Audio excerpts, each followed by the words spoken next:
بسم الله الرحمن الرحيم الحمد لله رب العالمين والصلاة والسلام على نبينا محمد وعلى آله وصحبه أجمعين أما بعد. Alhamdulillah, we've taken 3 courses of the book, and inshallah today we'll finish the book bi'idhnillah. Quick revision inshallah. I'm not going to test you from the beginning because you've got an exam coming up on that, but quickly just some points that we took from last lesson. Naim, what is muru'ah? Muru'ah, believe according to Ibn Taymiyyah, it is doing that which adorns a person and staying away from that which tarnishes. Doing that which adorns a person and staying away from that which tarnishes a person. No. Muhib, what was the statement of Ibn Usaymi rahimahullah regarding memorization? He said he read it not to memorize it, so he benefited from that which he memorized more than that which he read. Ahsant, very good. Riyad, if a teacher makes a mistake, what do? You first verify that it came from him. Firstly, you verify, good. Then you verify if it was a mistake in the first place. Then you verify, first you verify it's from him, second you verify it's a mistake now. Then you not follow him in it. Then you don't follow him in it. Then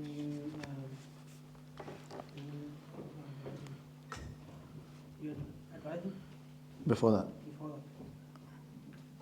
Number 5 is advising. Number 5 is advising. Number 6 is you honor him. Number 6, you honor him. Number 4 is you make excuses for him. You make excuses for him. The second point was verifying that is a mistake, that it is actually a mistake. Kabirul, how do you verify that it's actually a mistake? You go to the people of knowledge. You go to the people of knowledge now.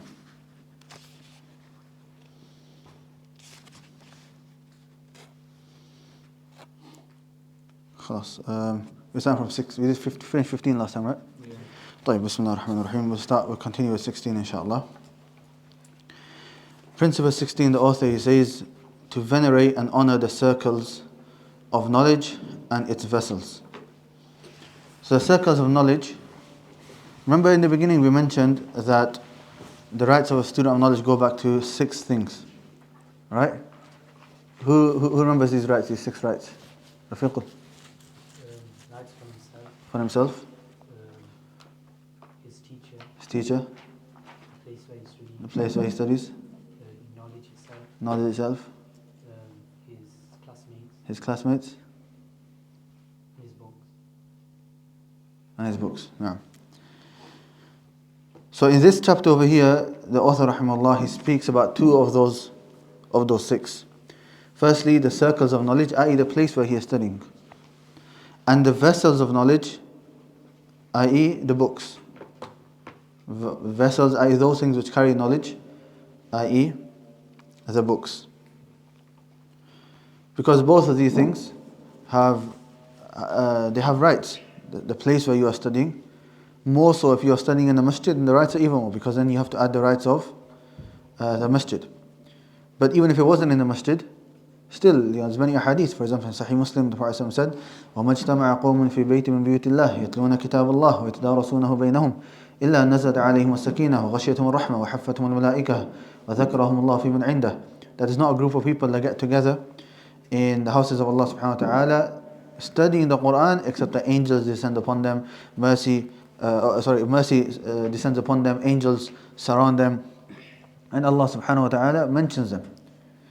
So there are many virtues for the gatherings of knowledge, and likewise for the books.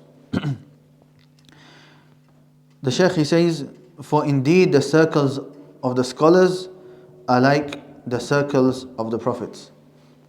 And that's what some of the Salaf, they used to say that if you want to look at the circles of the prophets, then look at the circles of the scholars. Why? Because knowledge is that thing which the scholars are being busy with, is the inheritance of the prophets. It is the inheritance of the prophets. Then the Shaykh, he says, Sahal ibn Abdullah Tustari rahimahullah said, whoever wants to look at the circles of the prophets, then let him look at the circles of the scholars. That's what I just mentioned. A man comes to them and asks them, what do you say about a man that swore an oath to his wife such and such? So he replies, he is divorced from her. Then another man comes and asks, what do you say about a man that swore an oath to his wife such and such? And he replies, he does not become divorced with this statement, and this is not except for a prophet or scholar to speak about, so know and realize their worth. يعني, this statement is what? The scholars are the ones that people come to and they answer their questions, the divorce questions, buying and selling, halal and haram, answer their questions. Whose role is it to answer those questions? Primarily it was the Prophet ﷺ. People will come to the Prophet ﷺ and he will give them the ruling. So now after the Prophet ﷺ has passed away, who has taken the role of the Prophet ﷺ? It's the ulama, the scholars, those who have learned regarding what Allah subhanahu wa ta'ala said in the Quran and what the Prophet ﷺ has said in his sunnah. So they have taken the roles and the jobs of the ulama. And if that is the case, then just as you would be respectful and show etiquette in the presence of the Prophet ﷺ, then likewise those that have taken that same role, their gatherings also necessitate a lot of etiquette and mannerisms. And if you look at the Salaf rahimahumullah, when it came to their lessons, they would give a lot of importance to it. So for example, Imam Malik rahimahullah, if he wanted to give a hadith lesson, he would go do wudu.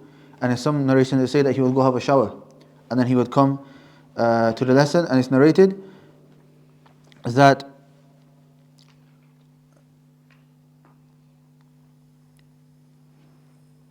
when he would come after having that shower, he would sit down, he would straighten his comb, his beard, straighten it, and he would sit with dignity. And once that respect has been given, like he's looking presentable and he's looking the best that he can, only then he would start narrating hadith. Waqi' ibn Jarrah, they say, teacher of Imam Shafi'i rahimahullah, they say that he was in his lesson as though he was in salah. They wouldn't be fidgeting or anything, they were just still. Out of respect, if you in front of someone who you respect, you're not going to be fidgeting and you're going to be still as possible. So that's how they were. Then the Shaykh, he says, so it is upon a student of knowledge to give the circles of knowledge its due right. Why? Because these rights have been established by the Sharia, by Islam. And now the Shaykh mentions some of those rights. Okay, he sits in them in a respectful manner. He listens carefully to the Shaykh whilst looking at him, and he's not looking at the ceiling, he's not looking at the design of the carpet. He's focusing on what the teacher is saying. He does not turn away from him without a necessity. He does not become distracted by a sound he hears. He does not play with his hands nor feet. Some ulama rahimahullah would stop their students from even using the siwak. Doing siwak is sunnah, but it's not the correct times. You have to, in lesson, focus on the lesson. If you're busy with siwak, you're not focusing on what the teacher is saying, you're not able to make notes, and so on. And there's a story of Imam Malik, Imam Shafi'i rahimahullah. I can't remember exactly the whole story, but along the lines of Imam Malik was teaching and Imam Shafi'i was his student. And then an elephant had come into Medina, and the people of Medina had not seen an elephant.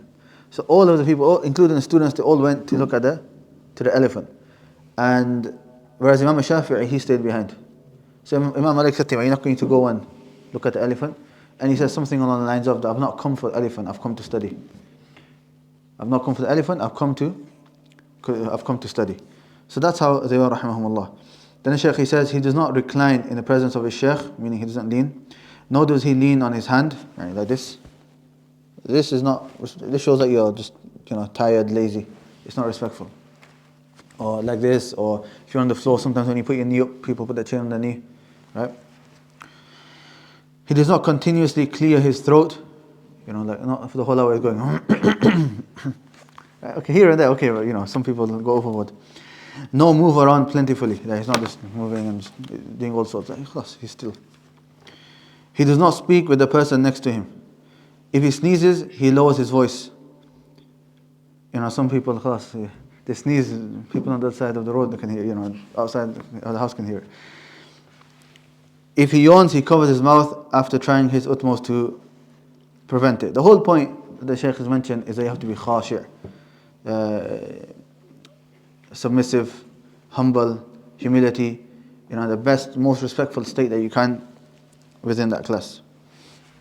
Whereas if a person is moving a lot or looking elsewhere, then that shows that a person's heart is not attentive, and it shows that he's busy with other things. Then the Shaykh, he says, likewise from honouring the circles of knowledge is to venerate the containers of knowledge. where it's books, where it's preserved, and the main one is the books. So what is befitting for a student of knowledge is the safe keeping of his books. Look after your books. Look after your books. Don't just throw them around, let them become torn and so on. Rather, keep good care of them. Preservation of them. You don't lose your book. You wouldn't lose your phone. You wouldn't walk if you walk out of a room and you can't feel your phone in your pocket. Khalas, you panic. Right? So likewise, if not more, your books, holding it in high esteem and to take great care of it. High esteem, you give a lot of respect to it. You don't put it on the floor. Okay. And the ulama, rahimahullah, like I said, it's a summarized book. But in the bigger books, you'll find the ulama even they give you a order of how to place the books. If you have a number of books, which book goes at the top? The Quran goes at the top. Then the tafsir books, then the ahadith, and then this, and they mention all of it. Right? One thing which I want to mention regarding the safe keeping of his books is that some ulama have said that if you go into a student of knowledge library, if you see everything clean and tidy, then know that person doesn't study. Meaning, you have to get your books out, you have to research and everything. Everything can't be just perfect. So what we mean by safe keeping of books is that you use your books. Obviously, naturally, they might not be the same condition as you bought it if you're using it a lot. But still, with that, you combine between using it and also taking good care of it. And the Shaykh, he says, he does not use it like a box where he stores things that are extra. He doesn't use his book as storage where people put money inside or things like that. Nor does he treat it like a trumpet. If he puts it down, then he does so with gentleness and care. One day Ishaq ibn Rahuya. This name Ishaq ibn Rahuya, there's two ways of saying it. This name here, you have Ishaq ibn Rahuya. There's the more famous way, which is according to the grammarians, the scholars of Lugha. They pronounce it Rahaway, because that's what is in line with the Arabic language. Rahaway, Sibaway, and other names like that, and Zanjaway and a few others. However, the scholars of Hadith, they pronounce it not according to the grammar rules. They pronounce it according to how they've heard it, because Hadith is narration. So the way it's pronounced and how the scholars of Hadith have heard it being pronounced by the people is Rahuya. So so the same person is Ishaq ibn Rahuya. If a muhaddith, a scholar of Hadith was teaching, he'll say Ishaq ibn Rahuya. And if a scholar of Arabic language was teaching, or generally anyone else, they say Ishaq ibn Rahuya. He says one day Ishaq ibn Rahuya threw a book. Shaykh al Usaymi is into his Hadith, so Rahuya threw a book that was in his hand. So he had a book, so he just threw it like somebody throws on the bed or something like that. So Imam Ahmad saw that and he became angry and said, and he was the friend of Imam Ahmad, and he said, "Is that how you deal with the speech of the righteous?" And he told him off. He does not lean on top of the books, nor does he place it near his feet. And if he reads it upon a shaykh, then he should lift it from the floor and hold it within his hands. And if he's reading to a shaykh, you don't read it like that. He picks it up like this. If he's reading to a teacher, picks it up here. So the book's not all the way down here, or on his knees, or on the floor, or on his lap. Like it's up here. So let's say I was reading to a teacher, I'll read like this. He does not lean the book's high. Now the next chapter is regarding chapter number 17, principle number 17, to defend knowledge and protect it from harm. To protect knowledge and to defend knowledge and to protect it from harm. And protecting the sanctity of knowledge.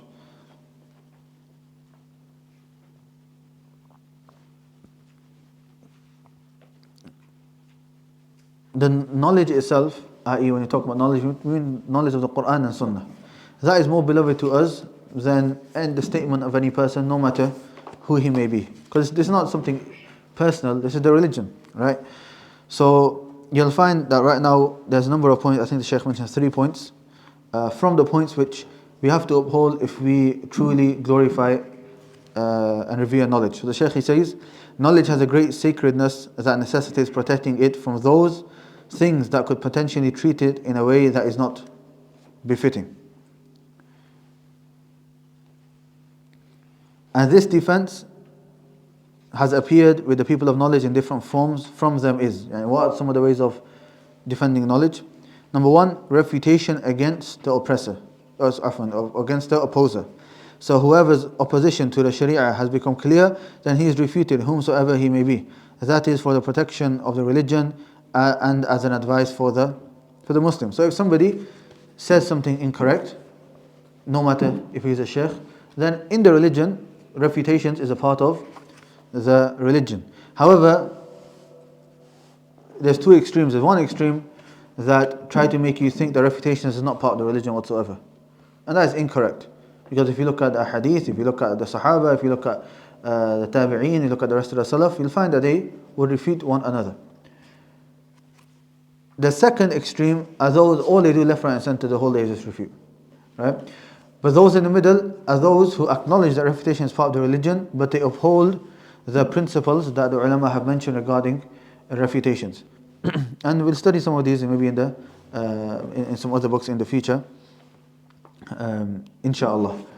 But there are different principles, and depending on the issue, if it's a simple issue that somebody said something wrong in a lesson and it's not, he's not trying to spread his bid'ah or anything like that, then the ulama refute. And when you say refute, sometimes people think, khalas, you're attacking someone.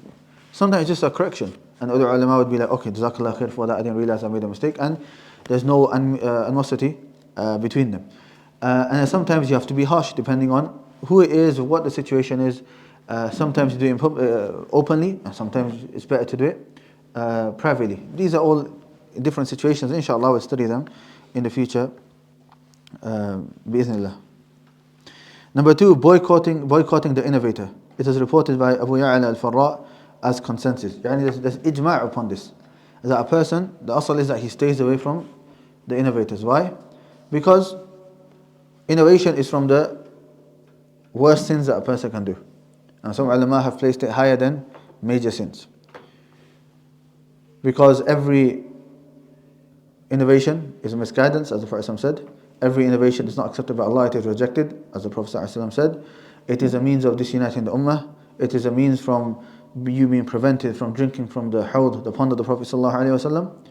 And it's a means of getting rid of the sunnah, because there's not a bid'ah except that person goes away from a sunnah of the Prophet ﷺ.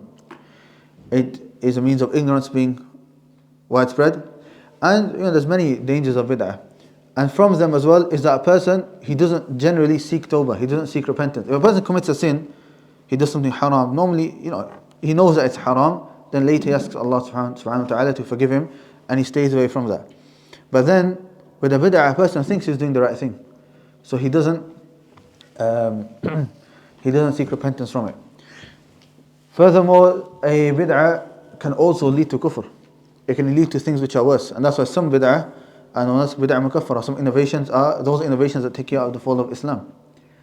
If you look at the story of Abu Musa al-Ash'ari radiallahu anhu, when he walked past a masjid of people where people were doing the dhikr of Allah, but in a manner which is not legislated, then he told Ibn Mas'ud radiallahu anhu, Ibn Mas'ud, he rebuked these people, and years later, somebody may say, but they were only doing dhikr. Those same people were from the same group that assassinated Uthman radiallahu anhu. So look where one bid'ah, you might have thought it was small, but look where it led to. So the asl is that you stay away from innovation and from the people of innovation. Why also from the people of innovation? So that you are not affected by their doubts, and you don't also fall into that. You also don't fall into that innovation. That's the asl, that's the foundation. There may be times where exceptions. For example, if you're giving da'wah to them or something like that. Then the Shaykh, he says, so knowledge is not taken from the people of innovation, but if he becomes forced, see, this is another exception. If he becomes forced to, then there is no problem. Just as the people of hadith took narrations from them. So if there's you're forced to do it, then you can. So an example of being forced is, let's say somebody goes to an Islamic university, whichever university it may be, and so now he's in the program, he has to follow the syllabus. And one of his teacher is an innovator, for example, right? He's forced, he can't do anything now. What does it mean? He leaves the whole course? No, he's forced.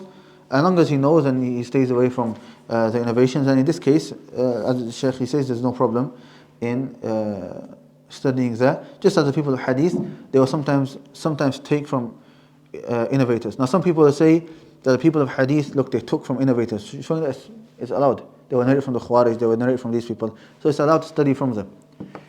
But we would say, look, what's the Shaykh saying? It's when you're forced to. When it comes to narrating, that's different to teaching. When it's narrating, this is the only person with that hadith. But if you don't take it from him, that hadith is going to be lost. Sah?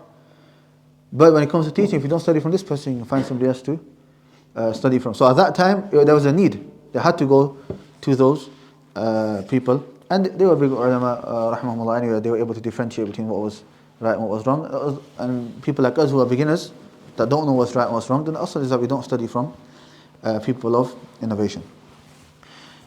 Number 3, the Shaykh says, being stern to a student who transgresses his level in research or appears from extreme quarreling or bad manners. And the Shaykh has a right to kick people out of the class if he sees that they are not upholding the correct etiquettes of a student of knowledge. And you can't turn around and be like, oh, who are you to stop me from learning that? Yeah, they have the right. Like Imam Malik, when the person asked him the question regarding Ar-Rahmanu ala al-Arsh istawa, that Allah subhanahu wa ta'ala rose above the throne, and the man said, how did Allah rise above the throne? And he said, Imam Malik said that, look, the word rising is known, and believing in it is an obligation. The how we don't know, but asking a question about it is an innovation. The Sahaba never asked, the Tabi'een never asked. So what did he do after that? He commanded to get this person and kick him out of the class. So he kicked him out the class. Why? Because if he stays in the class, he's going to have a bad effect on everybody else. So the Shaykh has a right to rebuke the students, be strict with the students, kick out the students if there is a need for that.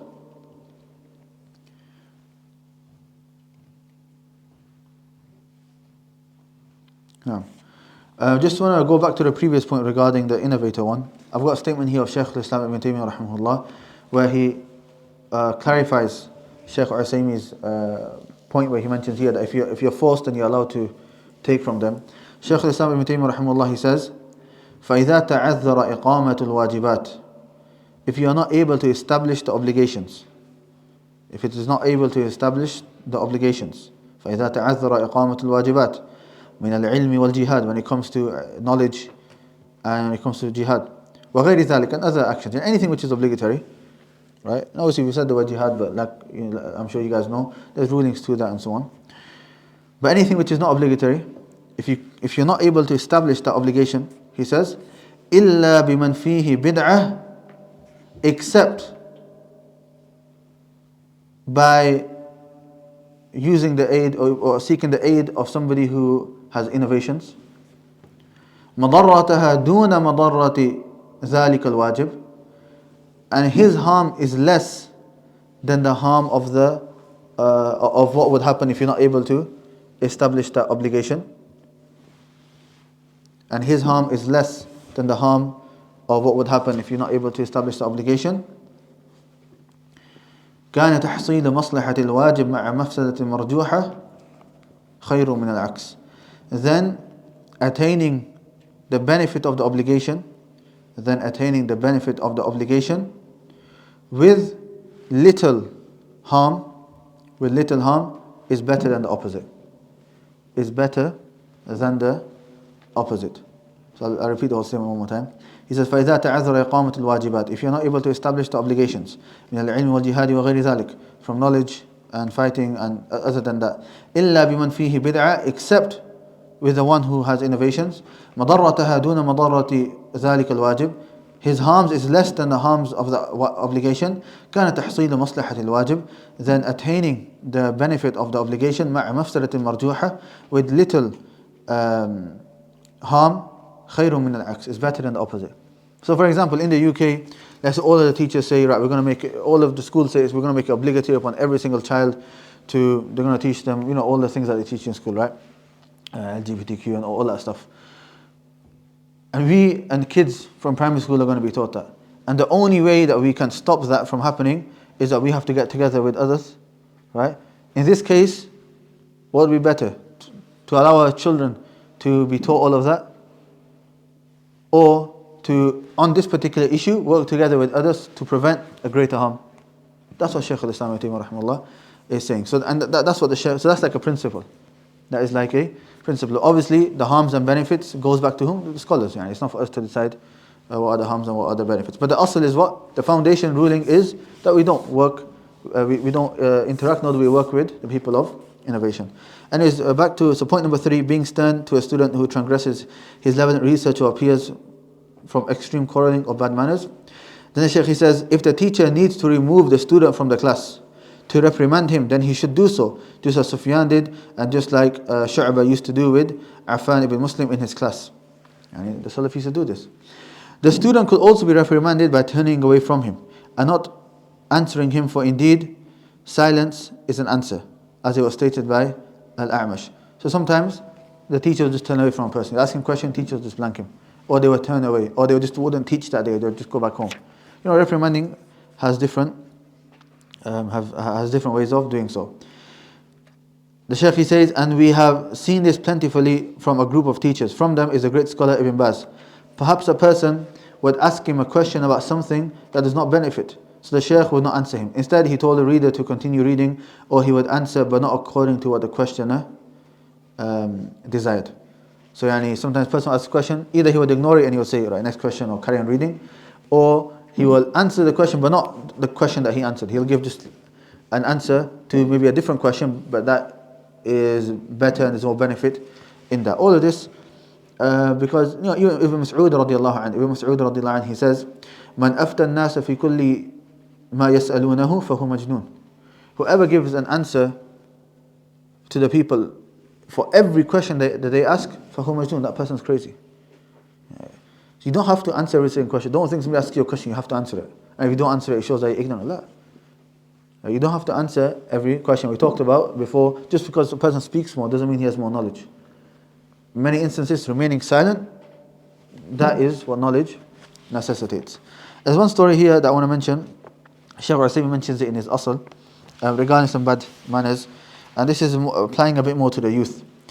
He mentions a story of Sufyan al-Thawri rahimahullah, and he mentions how a youngster came to the gatherings of Sufyan al-Thawri, and he started to speak a lot and act, show that he's got a lot of knowledge, and he was sit right in front of everyone and he would speak about this issue, this issue, this issue, this issue. So Sufyan al-Thawri became angry and he said, "Lam yakun as-salafu hakadha, lam yakun as-salafu hakadha." The Salaf were not like this. The Salaf were not like this. كان أحدهم لا يدعي الإمامة. One of them would not claim to be an imam, right? Claim to be knowledgeable. ولا يجلس في الصدر. And they wouldn't sit in front of the people. حتى يطلب هذا العلم 30 سنة. Until they would study for 30 years. And nowadays somebody studies 1-2 years of class, they give me khutbahs, they give me lessons. Salaf 30 years they wouldn't teach. وأنت تكبر على من هو أسن منك. And you, youngster, you're trying to have arrogance over people who are older than you. قم عني ولا أراك تدنو من مجلسي. Go, go from my gathering, and I don't want to see you in my gathering again. Kicked him out. And another time, Sufyan al-Thawri said, إذا رأيت الشاب يتكلم عند المشايخ. If you see a youngster speaking whilst elder scholars are present, or elders are present, not necessarily scholars, elders are present. You see, and all the people are old in age, right? Uncles or whoever it may be, and you see a youngster. He says, إذا رأيت الشاب يتكلم عند المشايخ. If you see a youngster speaking amongst the elders, وإن كان قد بلغ من العلم مبلغا. Even if he was knowledgeable, even if he's knowledgeable, فآيس من خيره. Then despair, don't have any hope in goodness from him. فإنه قليل الحياء. For verily he has very little modesty. And he's saying, even if you have a lot of knowledge, there's something called modesty. And Shaykh al Usaymi comments on this. He says, persons have this shyness, and he's not somebody who's befitting to teach, and he's not somebody who has, he says, sulibal min, al-ilmu min, knowledge will be taken away from that person. We're talking about beneficial knowledge. Right? And you find this from the Sahaba radiallahu anhum. When the Prophet ﷺ asked all the Sahaba regarding the tree, Hadith al-Nakhla, famous hadith, which tree resembles a believer, Ibn Umar, young boy at the time, he said he needed the answer, but he remained silent. Why? Because Umar was there, his father was there, all the other Sahaba were there, but he remained silent. Likewise, Ibn Abbas radiallahu anhuma, right, when he was in the gathering of Umar radiallahu anh, he was one of the most knowledgeable, right? But he wouldn't go around asking, acting. So we mentioned last lesson how he would go to who was it? Was it Zayd ibn Thabit? Zayd ibn Thabit, yeah, he would go and he would take care of his camel, or he would wait outside of his house to study from him, right? And they would say, you're the cousin of the Prophet ﷺ, we should be coming to you. And he said, no, you're our scholars, you're our elders, we have to have manners with you like this. So this is how the Sahaba radiallahu anhum were. Now the next principle number 18. To be mindful when questioning the scholar. To be mindful when questioning the scholar.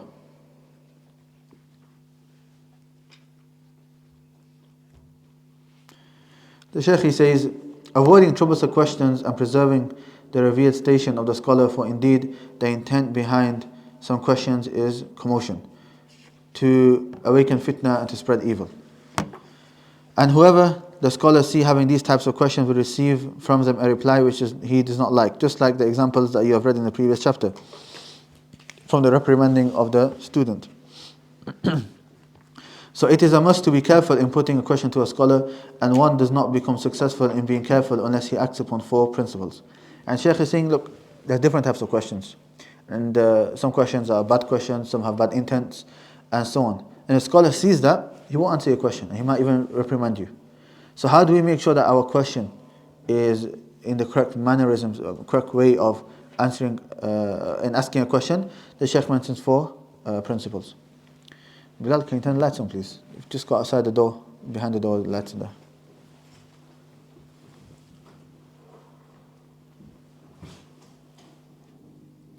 Yeah, that's fine. You can turn the side ones off, just leave the chandeliers. So the Shaykh is going to mention how many principles? 4 principles.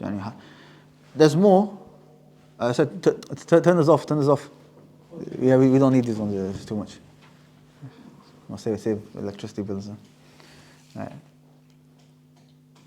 Yeah, that's fine. Exactly. Now there are more points as well. Like in Hilt al-Ilm, he mentions more points and how to ask. But the Shaykh mentions 4 main principles. The first, he says, to ask about his question and why he is asking this question. And before you even ask the question, think, why are you asking this question? So his intention should not be to his intention should be to learn and benefit, not for troublesome or sarcasm, because a person who has a bad intention will lose out on the blessings of knowledge. Ask yourself, why are you asking this question? Are you asking to cause issues? Are you asking to cause fitna? Are you asking to show that, I thought of this type of question? Are you asking to show that, I tricked the Shaykh or whatever? Or are you asking sincerely to actually know the answer of the question?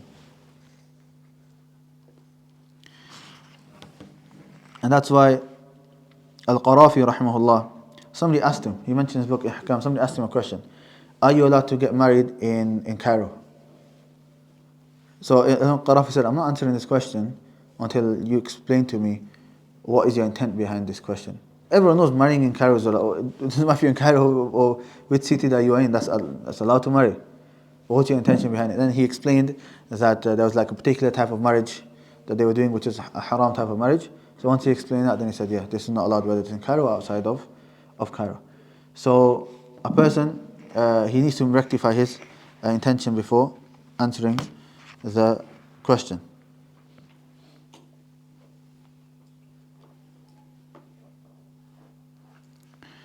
The Shaykh says, secondly, understanding what he is asking about. Understanding what he is asking about.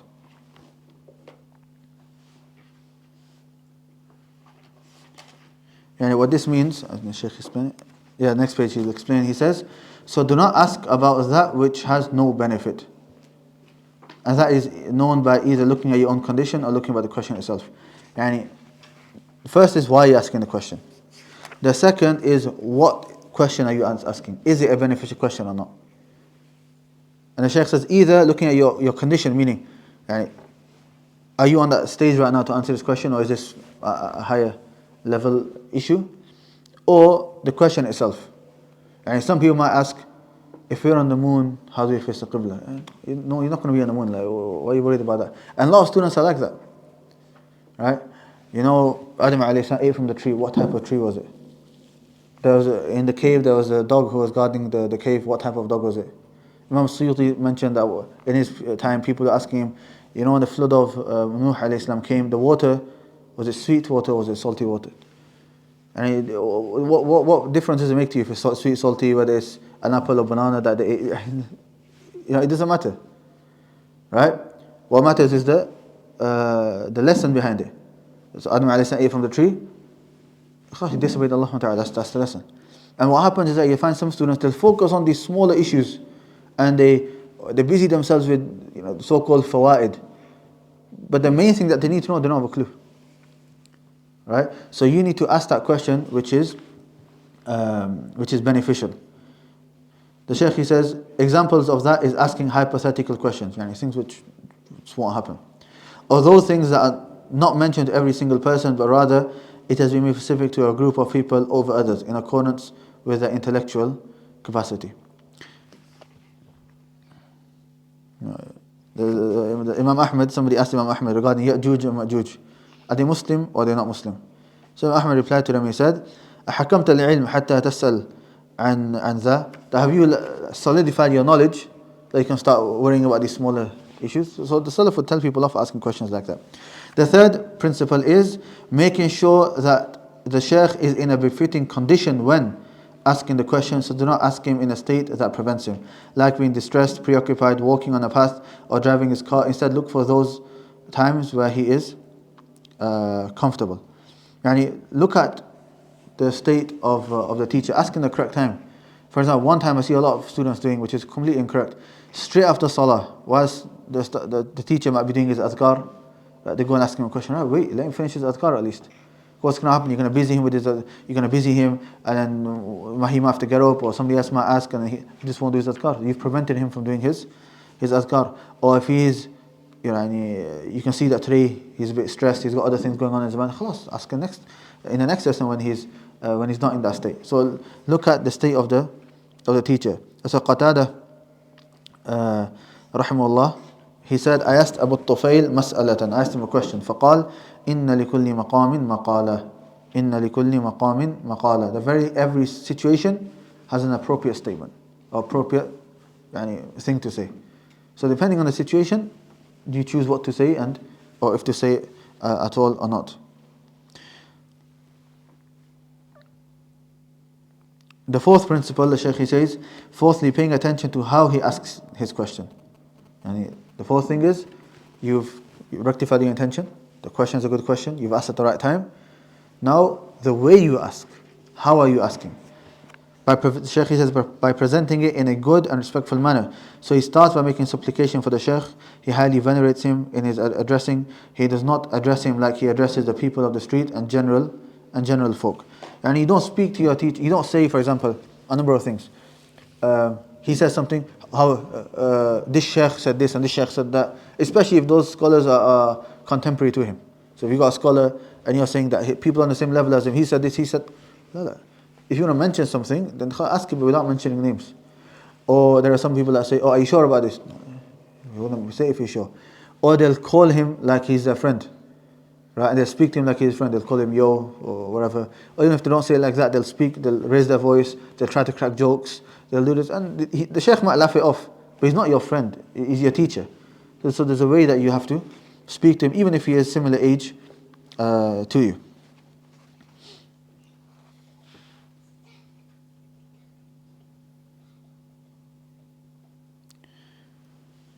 One time a man came to Yahya ibn Ma'in and asked him, he said to him, Ya Aba Zakaria, حدثني بشيء أذكرك به.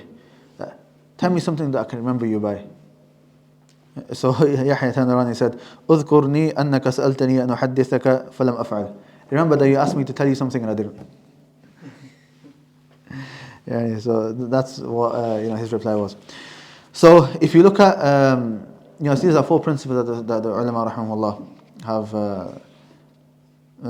Shaykh al Usaymi has mentioned, and subhanallah, make sure whenever you're asking a question, whether it's on text, whether it's face to face, that you always ask in the best possible manner that you can. Otherwise, as in Shaykh al Usaymi's asl, he mentions the statement of Zayd ibn Aslam, that a man asked him a question in non-appropriate way. So Zayd said to him, اذهب فتعلم كيف تسأل ثم تعال فسل. Go learn how to ask a question, then come back and ask the question.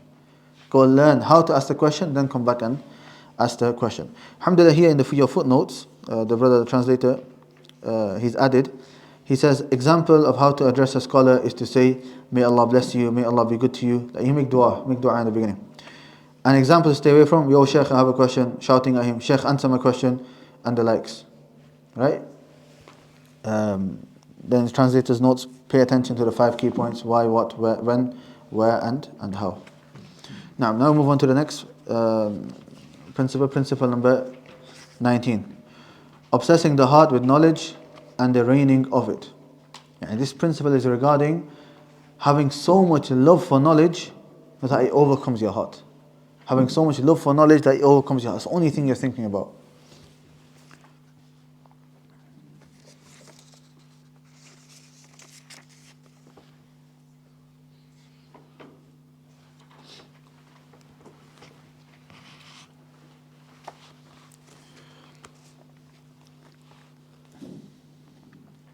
The Shaykh, he says, true pursuit necessity is loving it. If you truly want to seek knowledge, you have to love it as well.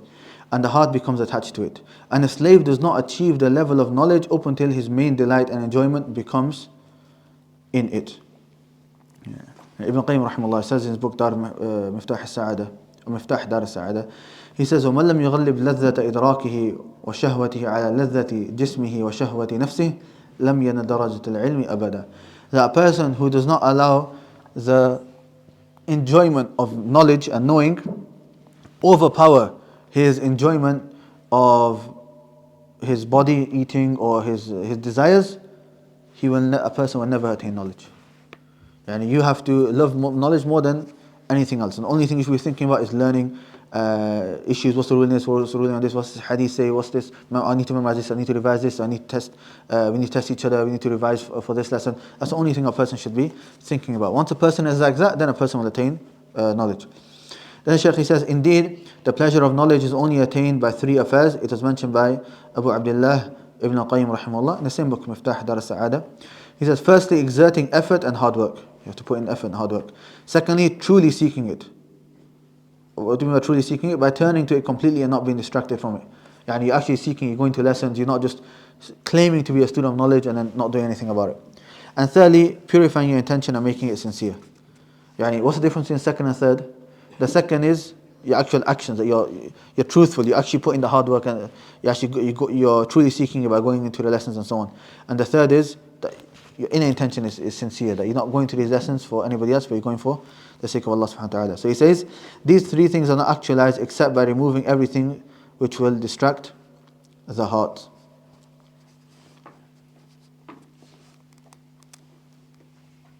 Yeah. And maybe another point that you can ask as well is that you try to remove all obstacles as well. All obstacles of seeking knowledge, try to remove that as well. Here we learned the mannerisms. This book was studying mannerisms of seeking knowledge. Another topic to listen to, which is important, are some of the obstacles when it comes to seeking knowledge. Right, so try to remove all obstacles. And from the obstacles, Wallahu a'lam, is a mental obstacle, that people start to think that seeking knowledge is attending general lectures, or just conferences, or listening to podcasts, or heart softeners. Not heart softeners is important, but I mean general, just lectures and general reminders, and things which just get a lot of people, or those videos that have got a lot of views and it's controversy. People think that's knowledge. And if you speak to them, there are some people that debate with you for days regarding certain issues which are very controversial online. They'll know those issues. But they might even know those issues to some extent more than some students of knowledge. Because that's all they're busy with. The whole year they're just researching that one issue that people are talking about online. Right. And even then they don't truly understand it because they've not learned it with principles. But to an extent they might know certain points, right? But then ask them, right, shurut of istinja or istijmar. They won't tell you. They won't know. Why? Because they've not sought knowledge correctly. So in reality they're ignorant. In reality they are ignorant. That's what the Prophet said, إِنَّمَا الْعِلْمُ بِالتَّعَلُّمِ إِنَّمَا الْعِلْمُ بِالتَّعَلُّمِ. That knowledge is only trained to ta'allum. Ta'allum is, you sit down, go, you read books, you study with a teacher, you memorize, revise. That's the meaning of ta'allum, like you study. So إِنَّمَا الْعِلْمُ بِالتَّعَلُّمِ, very knowledge is by studying, i.e. with a teacher, revising, memorizing and so on. Not through all these other ways. No problem, a person studies properly and here and there whilst he's walking, whilst he's driving, listen to a good podcast like Ustad Abdul Rahman's podcast or something like that, no problem. But that's not the asl of a person's knowledge. It's not the foundation of his knowledge. That's extra, comes later. Then the Shaykh, he says, indeed the pleasure of knowledge is greater than the pleasure of authority, and leading which so many souls aspire. Much money is spent upon, and sacred blood is spilt for. For that reason the kings would crave for the pleasure of knowledge, would feel its absence, and would desire to attain it.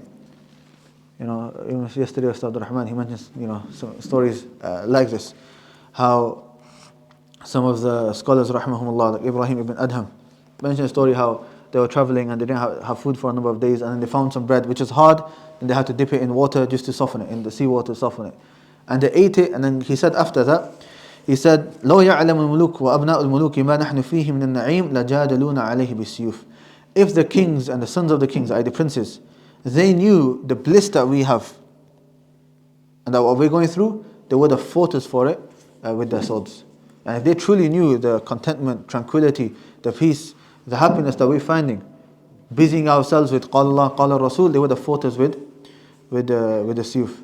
And he also yesterday mentioned the story of Jabalah as well in the time of Umar radiallahu anhu, where he regretted and he realized that contentment he found in Islam he can't find elsewhere. Ibn Taymiyyah rahimahullah, he says, إن في الدنيا جنة من لم يدخلها لا يدخل جنة الآخرة. That verily in this world there is a Jannah. Whoever does not enter it will not enter the Jannah in the Akhirah.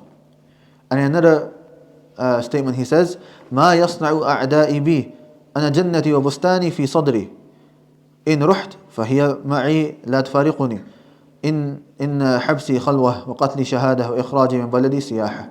He says, what can my enemies do to me? My Jannah, my gardens, it's in my chest, in my heart. And wherever I go, that Jannah will never leave me. If they imprison me, that's khalwa, that's me by myself. I can spend time on pondering about Allah subhanahu wa ta'ala and so on. And he authored many books whilst he was in prison as well. وَقَتْلِ شَهَادَةً. If they kill me, then I'm a martyr. وَإِخْرَاجِ مِنْ بَلَدِ سِيَاحَةً. And if they exile me, that's tourism, I can go see other places.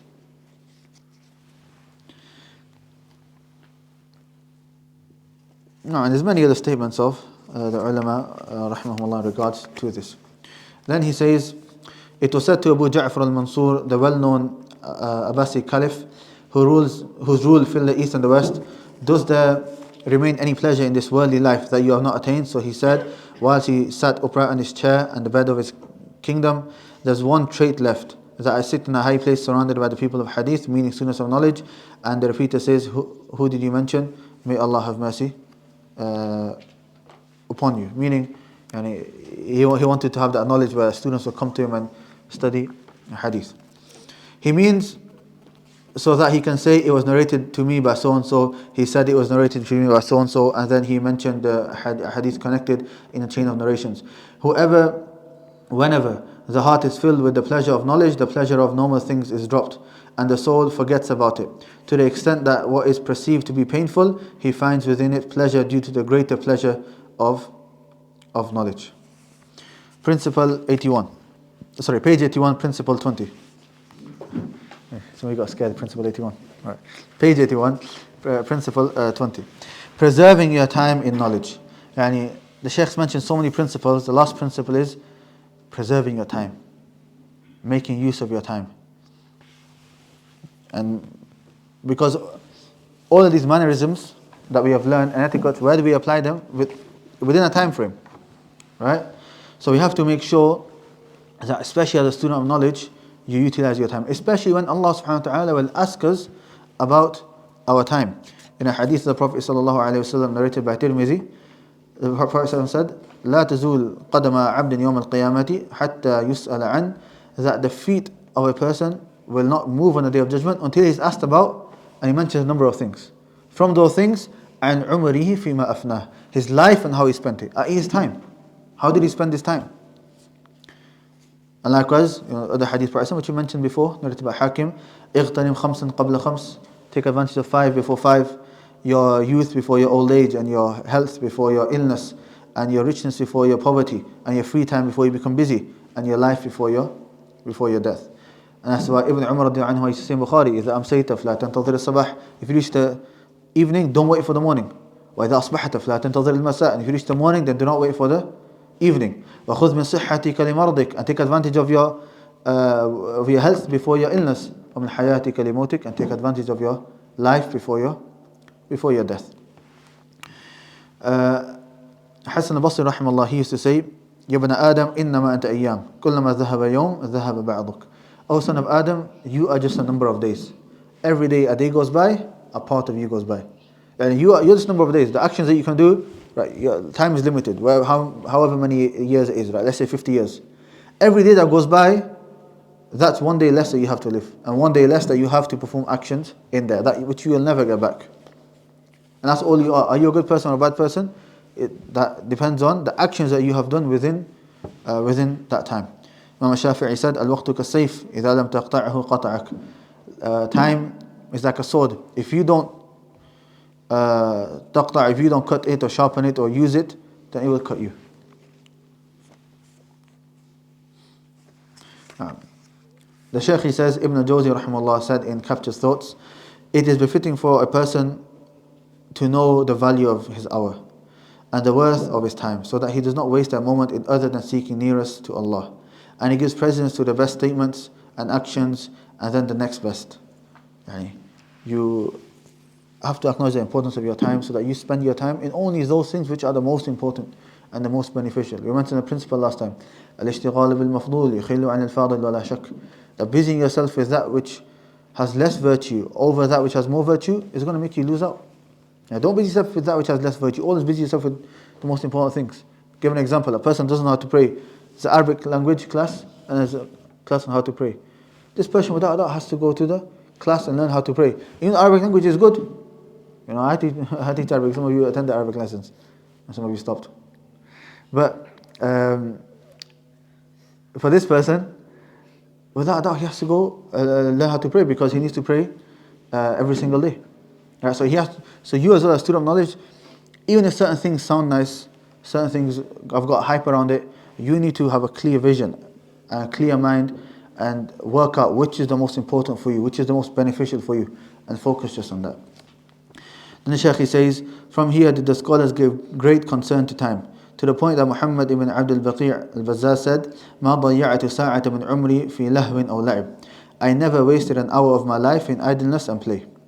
Abu al-Wafa ibn Aqil, the one who authored the books of sciences, it's called Kitab al-Funun, in 800 volumes. This is the biggest book that we have, 800 volumes. However, most of the book is lost. Only a few volumes has reached us.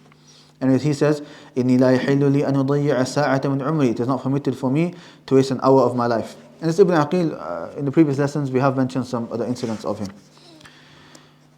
Their condition reached the point that it would be read upon them whilst they ate. In fact, it would be read upon them whilst they were in the toilet. They were so eager upon not wasting any time. Whilst they would eat, they would get students to read to them. For example, Ahmad ibn Sulaiman al-Bulqasi, I think his name is. Now, the students used to recite the Quran and Qira'at to him whilst he would be eating. And when the Shaykh said they were upon the toilet, this is the grandfather of Shaykh al Usaymi rahimahullah. When he would go to the bathroom, the student would stand outside the bathroom and he would say to him, read the book and raise your voice. Right? Because he's not allowed to read in the bathroom, but the student outside can read. So to save time, whether that's something should be done or not, that's a different issue. But what does it show?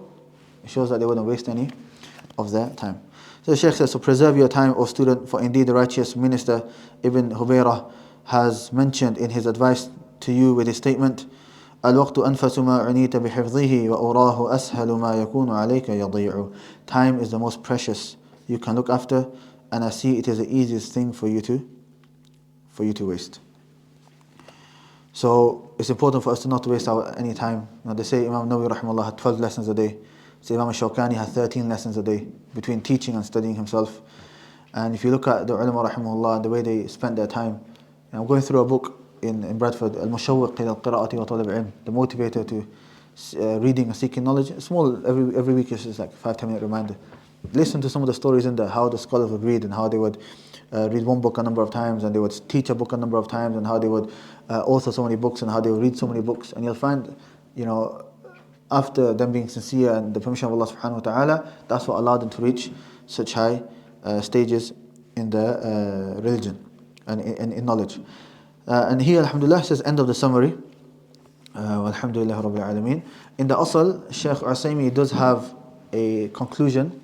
What I'll do is Ustad Abdul Rahman translated it. So what I've done is that I've got the Arabic and English together. And one second. I'll send into the group, inshallah, the conclusion that I've just put together. You can read that in your own time, inshallah. But the main thing that you guys need to know right now is what? Is that in 2 weeks you have an exam. You have an exam on the whole book, right? You need to focus on one question. I'll tell you that will come. Probably the first question is mention all 20 principles from memory. Mention all 20 principles from memory. That is something which will definitely come up, inshallah. Otherwise, know the meanings of all the principles, know the proofs of the principles.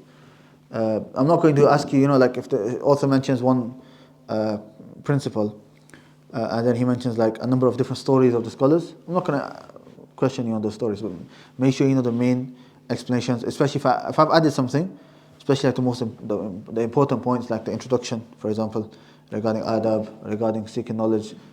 You need to know all of that. So you have 2 weeks, inshallah, to do that. And then after that, the next book we're going to study is the 40 hadith of Imam Nawawi, rahimahullah, inshallah. So after that, we'll study the 40 hadith of Imam Nawawi. Inshallah, the exact start date will probably be, summer, there's a lot of conferences and stuff going on, so we have to make sure that it doesn't clash.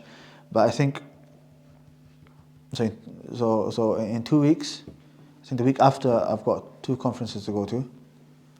It might be the week after that. But we'll put a poster out and we'll put the date when we're going to start that, inshallah. Also, in Bradford, we do have a conference this Saturday. If you've seen the poster, so inshallah, if those that can do try to come down to that conference as well, inshallah. And then 2 weeks after that, we have a 3-day Dora with some of the scholars, and we also have a 1-day conference as well. Alhamdulillah, a lot of stuff going on, inshallah. So we ask Allah subhanahu wa ta'ala to grant us beneficial knowledge. We ask Allah subhanahu wa ta'ala to accept it from us. Subhanakallah wa hamdika ashhadu an la ilaha illa anta astaghfiruka wa atubu ilayk.